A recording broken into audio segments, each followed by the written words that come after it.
जून 2013 में हांगकांग के एक होटल रूम से एक ऐसी खबर लीक होती है जो आगे जाके पूरी दुनिया में एक तहलका मचा देती है। हर इंटरनेट यूजर, चाहे वो आम हो या कोई खास स्टेट ऑफिशियल, वो खबर हर किसी को परेशान कर देती है। यहाँ तक कि दूर बैठी यूएस गवर्नमेंट को अपने लॉज में तब्दीली करनी पड़ जाती है और बड़ी बड़ी टेक जायंट्स को भी अपनी न्यू प्राइवेसी पॉलिसीज इंट्रोड्यूस करवानी पड़ती हैं। सबसे ज्यादा इस खबर से यूएस गवर्नमेंट को शॉक पहुंचता है। आखिर वो कौन सी खबर थी जिसने एक ही झटके में पूरी दुनिया हिला दी, जिसने हर बड़ी टेक कंपनी को हिला दिया, जिसने दुनिया की बड़ी बड़ी गवर्नमेंट्स को सोचने पर मजबूर कर दिया? जानेंगे इस वीडियो में।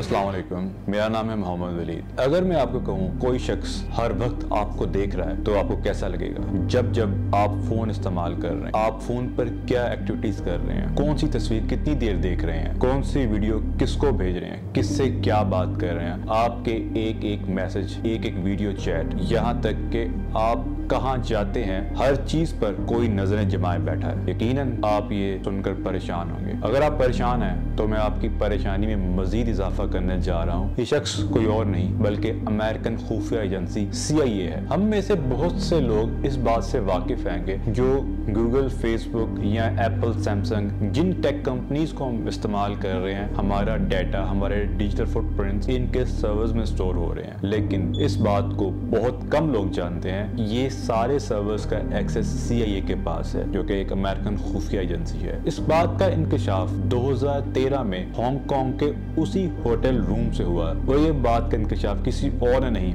बल्कि एडवर्ड स्नोडन ने किया, जो कि एक अमेरिकन खुफिया एजेंसी का एम्प्लॉय रह चुका है। एडवर्ड स्नोडन US आर्मी का एक सोल्जर था जो कि अमेरिकन इराक वॉर में लेग इंजरी की वजह से डिस्चार्ज कर दिया गया था। फिर उसने अपने IT स्किल्स पर काम करके CIA को ज्वाइन किया। CIA को ज्वाइन करने के बाद उसकी IT स्पेशलिस्ट की ट्रेनिंग हुई, जिसके बाद वो CIA के मुख्तलिफ असाइनमेंट्स में मुख्तलिफ जगह पे जाता रहा। 2009 में एडवर्ड स्नोडन NSA के एक कॉन्ट्रैक्टर के तौर पर काम करने लगता है, जिसमें उसका काम NSA के हाई ऑफिशियल्स को चाइनीज हैकर से बचाना होता है। नेशनल सिक्योरिटी एजेंसी जो कि NSA है, ये भी CIA की तरह एक खुफिया एजेंसी है अमेरिका की। आखिरकार उसका रैंक इंक्रीज होने लगता है। फिर एक दिन उसे हवाई बेस NSA की फैसिलिटी में ट्रांसफर कर दिया जाता है, जो कि एक सीक्रेट फैसिलिटी होती है। उस हवाई बेस फैसिलिटी में काम करते हुए स्नोडन का हाथ एक ऐसा सर्वेलेंस प्रोग्राम आता है जो आगे जाकर दुनिया में एक तहलका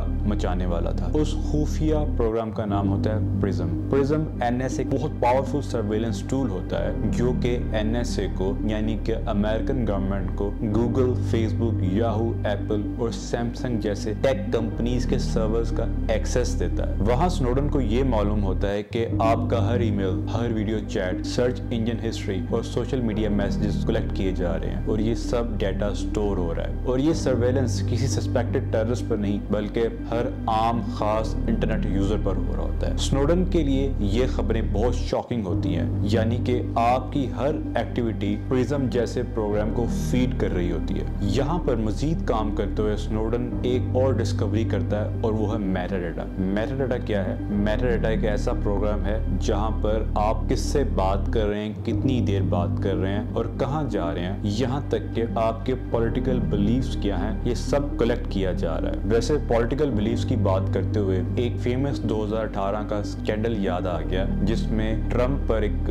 इल्जाम लगता है कि उसने 87 मिलियन फेसबुक यूजर्स का डाटा चोरी कर उनका वोटिंग बिहेवियर को इन्फ्लुएंस किया गया है, जिसमें फेसबुक और कैम्ब्रिज एनालिटिका जैसी बड़ी कंपनीज भी इस स्कैंडल में इन्वॉल्व होती हैं। खैर, हम स्नोडन की तरफ वापस आते हैं। स्नोडन को इतनी इंफॉर्मेशन मिलने के बाद वो एक परेशान कुन स्टेट में चला गया और आखिरकार उसने ये फैसला किया कि वो ये सारी इंफॉर्मेशन अपने तक नहीं बल्कि पूरी दुनिया को बाखबर करेगा। पर ऐसा करना अमेरिका में रहते हुए नामुमकिन था, इसलिए वो एक मेडिकल लीव पर जाता है और जाते हुए एक USB में बड़ी होशियारी से और बड़ी बहादुरी से वो क्लासिफाइड इंफॉर्मेशन उसमें डाउनलोड करता है और बड़ी होशियारी से उस क्रिप्टोलॉजिक सेंटर से बाहर निकलता है। देखिए, अमेरिका में CIA हर चीज पर नजर रखी हुई थी, इसलिए वो अमेरिका से निकलकर सीधा हांगकांग जाता है। स्नोडन हांगकांग जाते ही कुछ फेमस जर्नलिस्ट को बुलाता है, जिनमें ग्लेन ग्रीनवाल्ड, लॉरा पोइटरस, बार्टन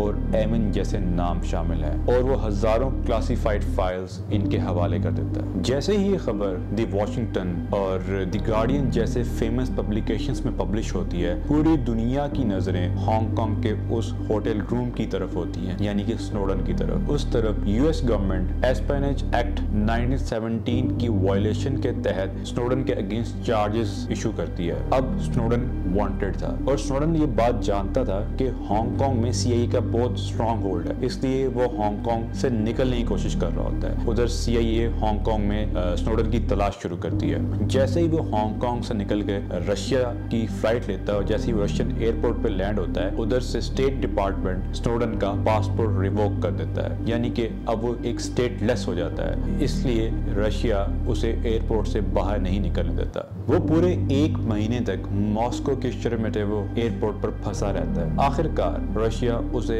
अजाइलम दे देता है। कुछ अरसे अजाइलम के बाद 2020 में उसे परमानेंट रेजिडेंसी दी जाती है। फिर 2022 के सितंबर में व्लादिमीर पुतिन उसे वहां की नेशनलिटी अवार्ड कर देता है। इस लीक के बाद स्नोडन का असल प्लान रशिया में नहीं बल्कि क्यूबा तक पहुंचना होता है, क्योंकि क्यूबा एक ऐसा मुल्क था जिसकी यूएस के साथ कोई एक्स्ट्राडिशन ट्रीटी नहीं थी, यानी कि यूएस गवर्नमेंट डायरेक्टली क्यूबा में आकर अरेस्ट नहीं कर सकती। खैर, पासपोर्ट रिवोक होने के बाद स्नोडन रशिया में ही रह जाता है। स्नोडन को इस बात की भी खबर होती है कि अगर वो किसी तरह किसी यूरोपियन कंट्री में पहुंच जाता है तो यूरोप में यूएस का बहुत स्ट्रॉन्ग होल्ड है और most of the European countries की यूएस के साथ एक्स्ट्राडिशन ट्रीटी है, यानी कि यूएस की CIA उसे इजीली वहां से अरेस्ट कर सकते हैं। दूसरी तरफ जो रशिया होता है, रशिया हमेशा से यूएस के साथ एक कोल्ड वॉर में रहा है और हमेशा से एक दूसरे के एंटागोनिस्ट रहे हैं, तो रशिया एक किस्म से स्नोडन के लिए एक सेफ जोन बन जाता है और अभी भी स्नोडन रशिया में ही रह रहा है और उनका एक सिटीजन बनकर रह रहा है। दूसरी तरफ इस लीक के बाद